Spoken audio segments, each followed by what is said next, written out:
ఓం మహాగణాధిపతయే నమః. ఓం గురుభ్యో నమః. ఓం శ్రీమాత్రే నమః. పరమేశ్వర స్వరూపమైనటువంటి జ్యోతిష, వాస్తు మరియు ఇతర అనేకమైనటువంటి శాస్త్రములను మనకు అందించినటువంటి మహర్షులకి నమస్కారం.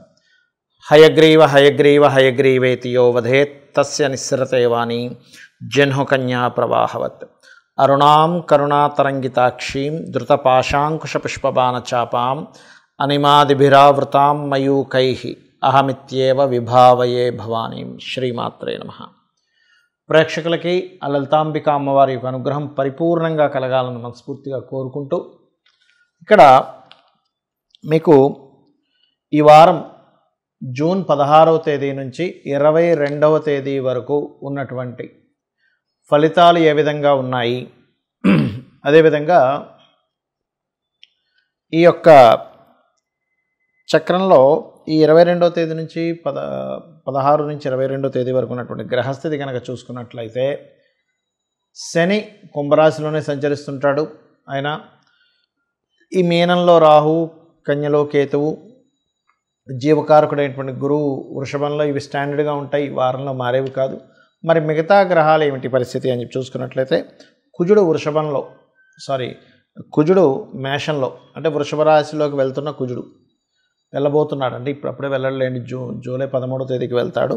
అయితే రీచ్ అవుతున్నాడు అన్నమాట ఆయన.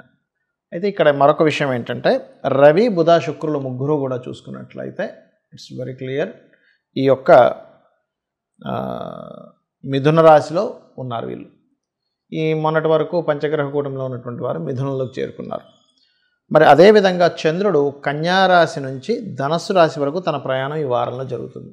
ఈ యొక్క గ్రహస్థితిని అనుసరించి 12 లగ్నాల వారికి, లగ్నం తెలియని వారు, రాశుల వారికి ఏ విధంగా ఉంటుంది అనేటువంటి విషయం మనం తెలుసుకుందాం. ధనుర్లగ్నము, ధనస్సు రాశి. ధనుర్లగ్నాన్ని కనుక చూసుకున్నట్లయితే, ఇక్కడ లగ్నాధిపతి అయినటువంటి గురువు 6వ స్థానంలో ఉన్నాడు. ఇది కొంతవరకు కోర్టు వ్యవహారాలు, కోర్టు సంబంధించినటువంటి విషయాలకి ఇది కొంతవరకు ఆజ్యం పోస్తున్నట్టుగా ఉంటుంది. కాకపోతే గెలుపు కూడా ఇస్తుంది. కాకపోతే ఇక్కడ ఫినాన్షియల్గా చూసుకుంటే మీకు ఆన్లైన్ ద్వారా కానీ, భూముల మూలంగా కానీ, ఎవరికైనా ఏదైనా నేర్పడం ద్వారా కానీ, కన్సల్టెన్సీస్ ద్వారా కానీ, రియల్ ఎస్టేట్, అదేవిధంగా కొత్త టెక్నాలజీని వాడి చేసేటువంటి వ్యవసాయ సంబంధించిన విషయాల వల్ల కానీ మీకు లాభం ఉంటుంది, ధనయోగం ఉంటుంది. కాస్త బాగా అనుభవమైన వ్యక్తులు ఎవరో చెప్పారని చెప్పి కొన్ని తప్పిదాలు చేస్తూ ఉంటాం ఇన్వెస్ట్మెంట్స్ విషయంలో. ఆ యొక్క విషయాల్లో కాస్త జాగ్రత్తగా ఉండండి. కమ్యూనికేట్ చేసేటప్పుడు ప్రధానంగా పెద్దవాళ్ళతో ఎవరితోనైనా మీరు కమ్యూనికేట్ చేసేటప్పుడు కాస్త జాగ్రత్తగా ఉండాలి. బయట దేశాల్లో ఉంటూ అక్కడ చూడండి, దాన్ని ఏమంటారు, అక్కడ ఏదైనా సరే భూమి, గృహము కొనుగోలు చేయడానికి గ్రీన్ కార్డ్ హోల్డర్స్కి, అంటే గ్రీన్ కార్డ్ రావడానికి, పిఆర్ అంటారు, పర్మనెంట్ రెసిడెన్స్ రావడానికి చేసే ప్రయత్నం మాత్రం ఫలించేటువంటి యోగం ఉంది. కాకపోతే మీరు 19వ తేదీ మధ్యాహ్నం 20, 21 తేదీలు ఎట్టి పరిస్థితుల్లోని మీరు ఈ యొక్క ఇన్వెస్ట్మెంట్స్ విషయంలో జాగ్రత్తలు తీసుకోండి అనేటువంటి చూపిస్తుంది. అలాగే మరొక విషయం ఏంటంటే, ఇక్కడ ఈ కాంబినేషన్ ఏదైతే ఉందో పర్టికులర్గా మీకు ఇస్తున్నటువంటి వాటిల్లో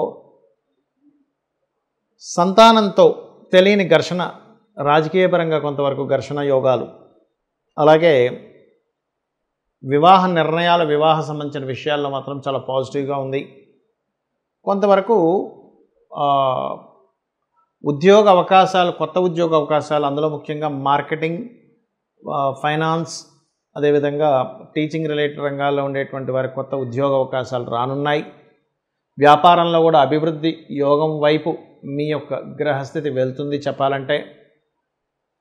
ఇక మీరు చేయవలసినటువంటి దేవత ఆరాధన, లక్ష్మీ నరసింహస్వామి యొక్క ఆరాధన ఎక్కువగా చేయండి.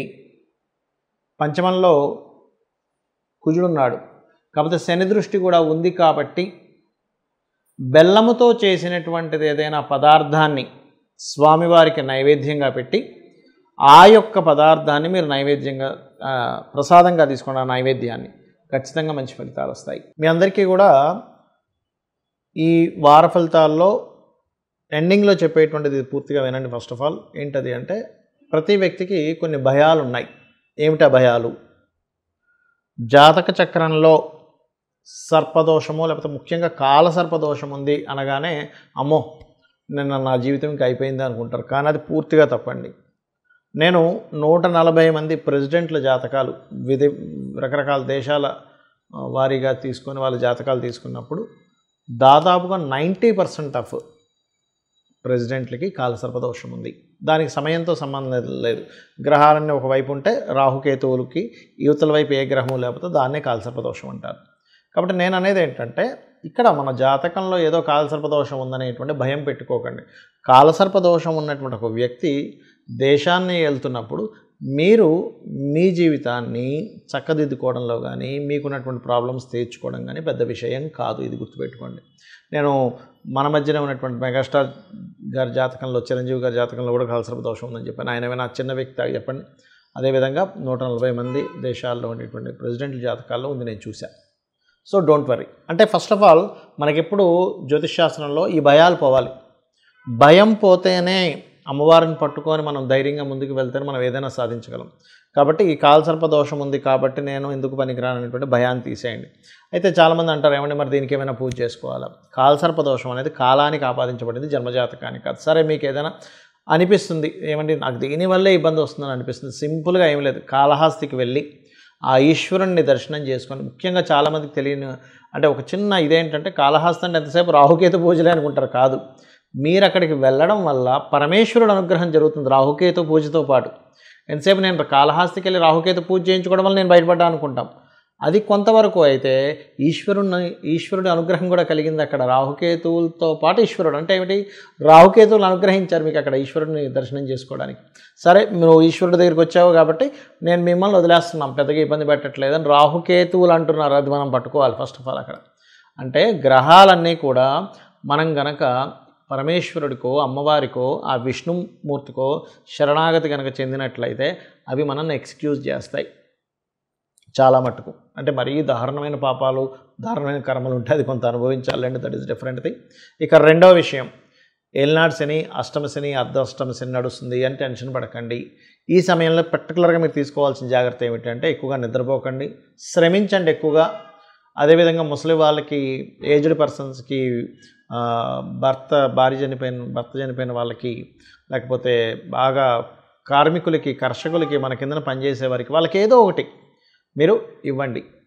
ఖచ్చితంగా ఎటువంటి ఇబ్బంది అనేటువంటిది రాదు. ఇది మెయిన్గా గుర్తుపెట్టుకోండి.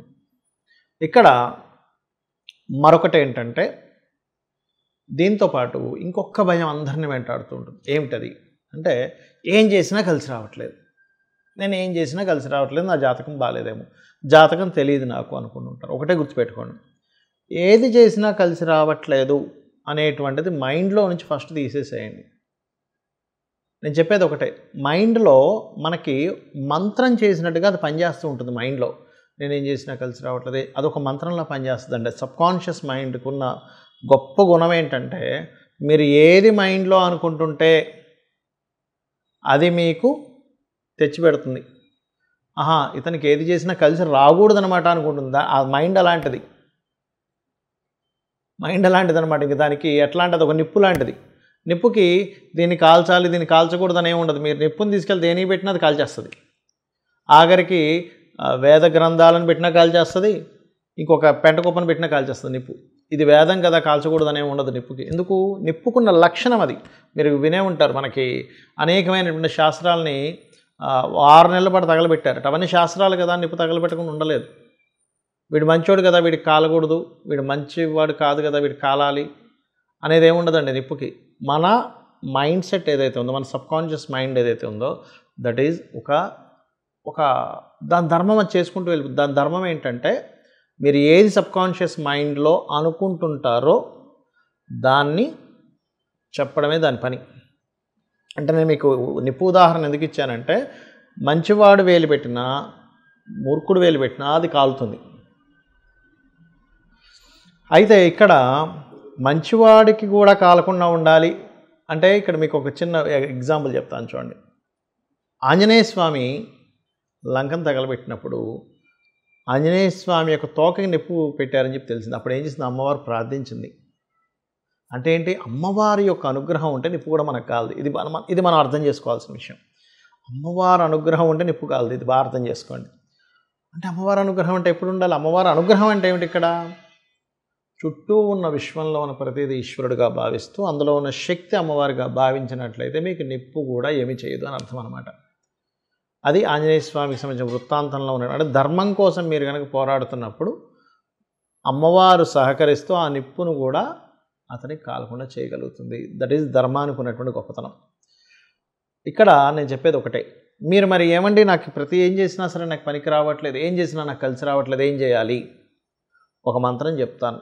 ఇది మీరు కనుక రెగ్యులర్గా చాంటింగ్ చేయగలిగితే మీకు ఏమి చేసినా కలిసి వస్తుంది. అలా అని గుడ్డిగా వెళ్ళిపోయి కళ్ళు మూసుకొని డ్రైవింగ్ చేయమని నేను చెప్పట్లా. అదేమిటి అంటే, ఓం ఇంద్రగోప పరిక్షిప్త స్మరతూనా భజంగికాయై నమః. ఇది ఖచ్చితంగా ఈ మంత్రం మీ లైఫ్లో సక్సెస్ రేట్ని 100% పెంచుతుంది. ఇది చేయండి, మీ ప్రయత్నం మీరు చేస్తూ ఉండండి, ధైర్యంగా అడుగు ముందుకు వేయండి, 100% మీరు గెలిచి తీరుతారు. శ్రీమాత్రే నమః.